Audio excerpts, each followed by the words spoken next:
think there's, I guess, potential for, because there's a lot of good land here in Maryland, like especially in, well, I mean, decent land. Yeah, no, there's great land here in Maryland to do a lot of good things. Do you think there's potential to Once it actually becomes make it happen? once it becomes more of a white collar sport, then yeah. Because you got blue collar and white collar, right? Baltimore's a blue collar town. DC's a white collar town. Yeah, for sure. You can see the difference if you go to DC and hang out or you go to Baltimore and hang out, right? When you're looking at people who traditionally, again, mountain bikers aren't the people that have money. Yeah. Right? All their money's in their bikes. Right.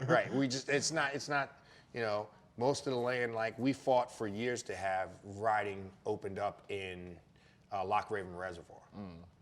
You know, they were going to close down the reservoir to everything except for, I think, hiking.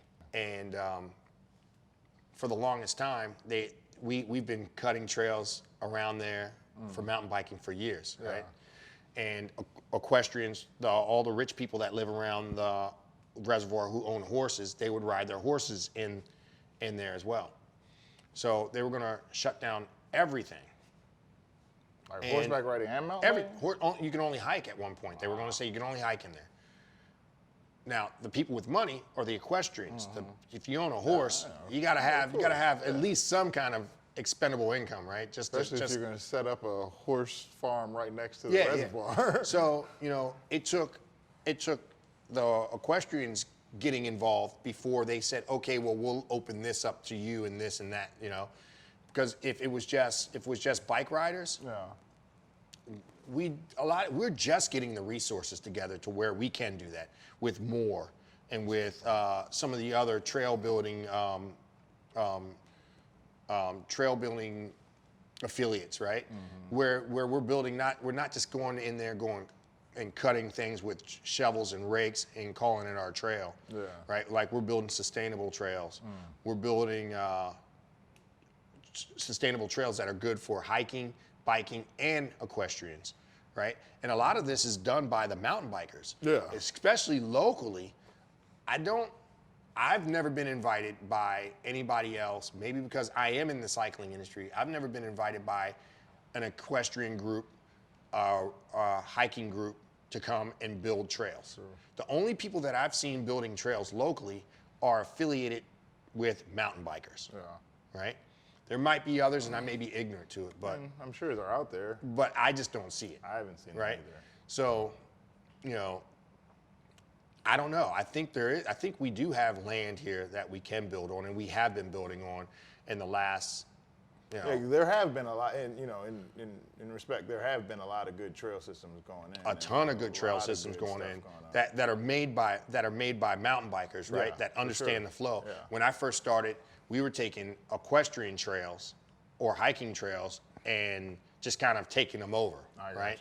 And you could tell there was no flow. There was no idea of how we're going to keep this stuff sustainable. Right. A lot of the trails, we just completely destroyed the trails as a mountain biker. Right. They were initially equestrian, hiking, or whatever trails, or ATV trails, or something like that, and they just weren't built for mountain biking. Now we have trails that are built for everything, and they're way more sustainable. You could definitely tell when you get out on them. Oh yeah, they have way more flow. Way more flow now. There's so much you could tell over the course of 2 or 3 years. They're not blown out. Oh yeah, like I feel like, especially like the new ones up at the watershed. Like I feel like the trails are like bedded in more, if anything. Because they were built smart. You know what I mean? Like with that purpose, and they were purpose built. So like those are really good. Shout out to who is it? Greenstone. I think Greenstone. Is it Greenstone? Is that? They were the ones that did the like the machining and all that stuff, the heavy Bill, stuff. I believe Bill works for them. I'm not sure the guy's name. I think so. Well, big shout out to them. Big shout out to Moore. Big shout out to, I mean, we have a lot of people that work really hard to open up trails for us. But I think there's a lot of trails in Maryland, but there's a lot more development in Maryland outside of cycling that takes precedence over these trails. So, you know, if you're talking Howard County, I mean, property in Howard County, right? It sells for a lot of money, and that's developing it for if it's not already an existing park, developing it for cycling or any kind of recreational use is almost impossible. That's a good point. That property would be awesome. They're not using it for anything besides a field. You know, why don't we build trails there? Because it's just right. The property owners aren't having it, right? They're not going to make any money off it. They're not going to make any money off it. To me, it's funny. It's kind of sad because I look at it like they're not making money off it now either. That's true. Right? But that's not the way it works. You know, it works. It is what it is. You know what I mean? Again, if it's Maryland is a high money state. It is a very high money state. People don't realize. So we were talking also about. I say that the Maryland trail system is the best that I've ever gone on. You said that was hold on. That's very bold. I agree. I agree. But hear me out. All right. Okay. I'm talking just the trail. Just the trail. Okay. I'm not looking at environment. I'm not looking at anything else. I'm looking at just the trail. Yes, how many miles we have of trail? Okay. Right. We have within a half an hour to 40-minute drive of where we are right now. Yeah. We have thousands of miles of trail. That's true. We have, in that thousands of miles of trail, we have hundreds of miles of single track. True single track. True. Yeah, there is a lot of single track. You're not taking a four-wheeler through it. You're not taking a SUV. You're not doing anything else. See, some of these single tracks you can't even take a bike through. Yeah, some of them are pretty tight, especially because they were built like in the 90s, right? With the short handlebars, right? Now the handlebars are double the size. But so I go out to normally once a year. My in-laws live in Grand Junction, Colorado. So I went there once. I rode the trails in Fruita. Yeah. 18 Road. 18 Road. There's I lived in Grand Junction for really? like a year. Yeah. Again, let's go back to the trail. Oh yeah. Trail so the trail. Back to the single track. We have the best single track. We actually have dirt. We do have dirt. We have a lot of different types of dirt too. Lots of different types. We have rock, we have dirt, clay, we have clay, we have sand, loam. we have a little bit of everything, right? You're already starting to starting to think about it. I'm thinking about the So trails that have the different dirt. You go to Colorado. It's true. And you ride Fruita, it's a town made up for biking. It literally it's a mountain biking town. It is. You can feel You that. go there, you ride 18 Road. 18 Road's trails can't touch Frederick. If we're just talking trails. We're just talking trails. We're just talking trail. Not the scenery around it, just the trail. You're right. There's no way in the right. world. Hold on, there's you another go, thing You I'd go probably across say. the street to The black trails here might be a little bit more difficult than the black trails at Fruita. a lot more. I was trying to be diplomatic. A lot more. Our trails are way harder. Like you go ride Horse Thief Bench, right? Say again? There's this trail just out on the other side of the 70 called Horse Thief Bench. It's from Fruita. They have a drop in. That's pretty damn hard, right? And don't get me wrong, you go out to Virgin, Utah, and yeah, those downhill trails are stupid, right? Yeah. They're absolutely pro level, this and that. But I say on average, when you see a sign that's like a rideable trail and it's a double black or whatever they're labeling it as, yeah, our blacks are way harder than out there.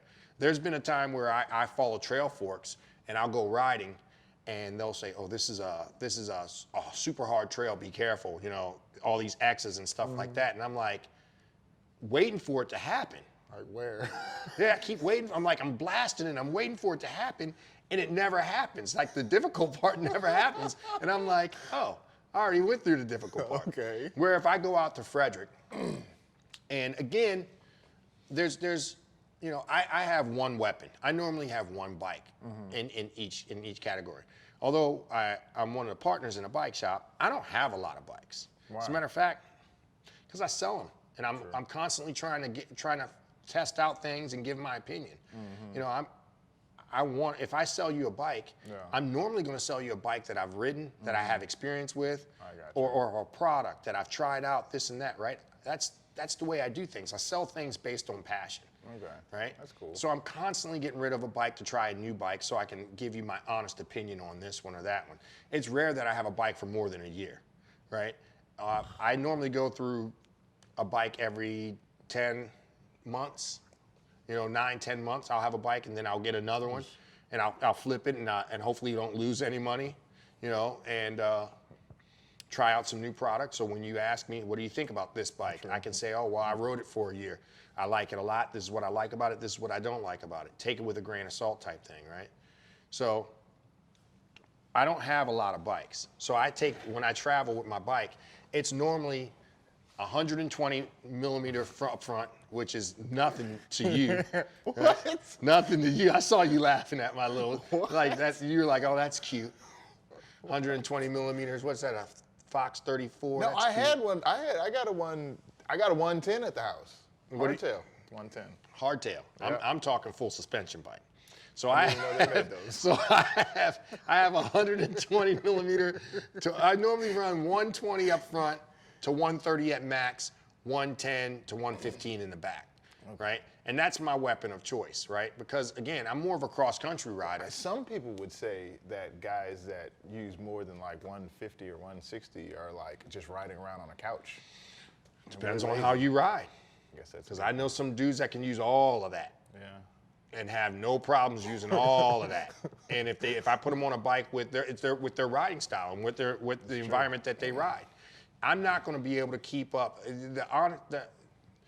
I'm not keeping up with a dude that knows how to ride a 150 millimeter, 160 millimeter bike up in the shed, right? On certain trails. Yeah. That can use up all that suspension.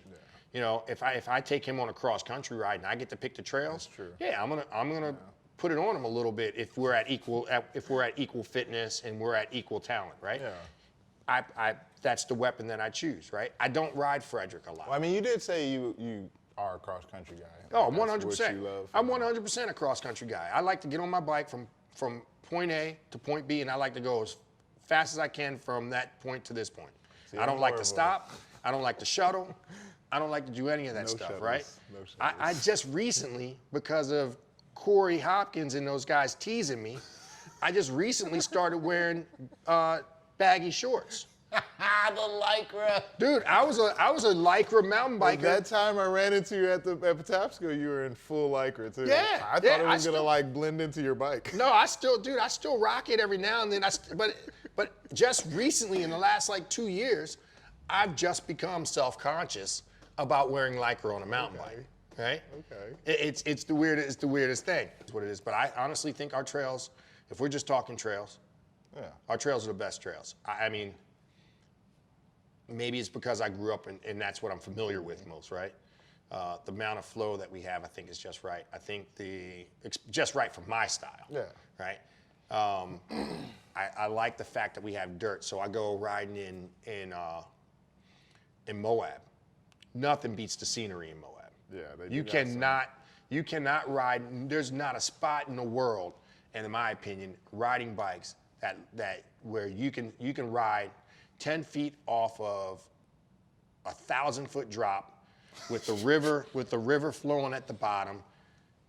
I mean, it's just postcard. Every direction is a postcard. Yeah. Like you look this way and it's like, that's incredible. You can be on Slick Rock and feel like you're on Mars somewhere, right? It's like, it's incredible. They record like movie scenes for Mars out there. Yeah, like there's no other place in the world that's like that. So if we're talking riding experience, the whole experience, yeah, I get why we aren't, for sure. up there. But I feel like we're not even on nobody even talks about us ever. Oh, we are. We've been ranked, our trail system's been ranked in the top 10 in the United States several times by a couple of publications. I can't remember exactly. Maybe it was Mountain Bike Magazine. I think it was Mountain Bike Magazine. Yeah, we've been top 10. We've been top 10 mostly because of the sheer amount of trails that we have. We have, like I said, hundreds and hundreds of miles of trail, and we're also close to big cities. It's true, very You know, close. where are you going to get the amount of trails that we have that close to Washington and Baltimore? That's crazy. You know, I mean, and it goes from, the trail systems go basically from Washington or Northern Virginia all the way up to Philly. Yeah. And there's spots all the way in between. So you Then got there's what, Delaware, inside White of Clay. 6 hours or so, we got what, like 4, 5, 6 bike parks? Yeah. I mean, if you want to travel, if you don't mind getting in a car and traveling, you can hit some ridiculously nice. Bryce, Snowshoe, Blue Mountain. See, I'm gonna go back and show my age again. Diablo, which is now the one up in New Jersey. Which one is that called? What is that? Mountain Creek? Mountain Creek. Mountain Creek. Mountain Creek. Yeah, see, it was Diablo when I was coming up. We used to hit up Diablo all the time. Let's go up to Diablo. All right. I remember I borrowed my one of my buddy's bikes, downhill bike, and we hit the World Cup course. Oh, nice. On my buddy's bike, and I had one of the nastiest wrecks ever, man. Yeah, this guy convinced me to go down part of that World Cup course at friggin' Snowshoe. No joke, right? Oh my God. It's no joke. No joke, man. Like, what are you doing here? I always tell a story of me riding with a World Cup rider. Jack Redding is the guy's name. He was sponsored by one of the companies that I worked for, one of the cycling companies I worked for when I was working for Ellsworth. So we were at Whistler. We went all the way to the top of Whistler. We're at the very top of Whistler, and there was a whole group of us that started off, and Jack went first, and I went after Jack, and we were just blasting. We're having a good time, and I'm like, in my head, I'm thinking, I'm freaking keeping up with this World Cup rider, right? Like, I'm excited, dude. I'm like, dude, I'm killing it. I was like, I could be a World Cup rider. I'm not lying to you. In my head, at one point when we were going down, I was like, I could freaking be a World Cup rider, dude. Like, I'm keeping up with him. I'm keeping up with this dude. He's hitting the drops. I'm hitting every drop he hits, every point that he's landing, I'm hitting where he's hitting. Right? I'm like, I'm with him. Yeah. So at one point we had dropped everybody, and he turns around, he's like, all right, man, I'm gonna go ahead and blast now down to the bottom. I'm like, all right, go ahead and blast, dude. You go ahead and blast, right? Because I'm here. Because I'm with you, right? Go ahead and blast. I'm World Cup too. All of a sudden, he's going so much faster. He's going way faster, right? And I'm like out of control. I'm almost crashing a couple times. Like, he's going way faster. And he gaps me. He's gapping me, and his trail of dust that from his tires, I can't see him anymore. But I can see the dust. Yeah. Pretty soon the dust disappears and it settles. I don't even know what direction he went. He's so much faster. That's the difference between, and meanwhile, like I said, we dropped the other guys. Yeah. Right? So y'all are already in the 90%. I was riding at about 90%. No, I mean like the 90th percentile. Yeah. So the people y'all were with. that we were with, right. So, you know, I was already on my edge. You know, I was, like I said, but I was keeping up. I don't even think he was trying. Dude, he wasn't even trying. And he just disappeared. Boom. And it was so smooth. He was hitting these ruts. I remember watching him like a deer going through the woods. He was more in the air than on the ground. It was just like, woof, woof. And he was just flowing. And it was just hopping and flowing. And I'm like, holy crap, he is flying right now. Like, it looked dangerous. Yeah. Right? Like, that's the only way I can look at it. That's the only way I can look at it is like, he's going so fast right now. It looks dangerous from my point of view. Right? Like, obviously I can't keep up with that. Yeah. So I stopped and I waited for my buddies. And we had a good ride for the rest of the way down. We rode, and I felt like a hero because I was a little better than they were. But it was like, I realized how much faster a World Cup rider is than just a guy who can hold his own in his own environment, right?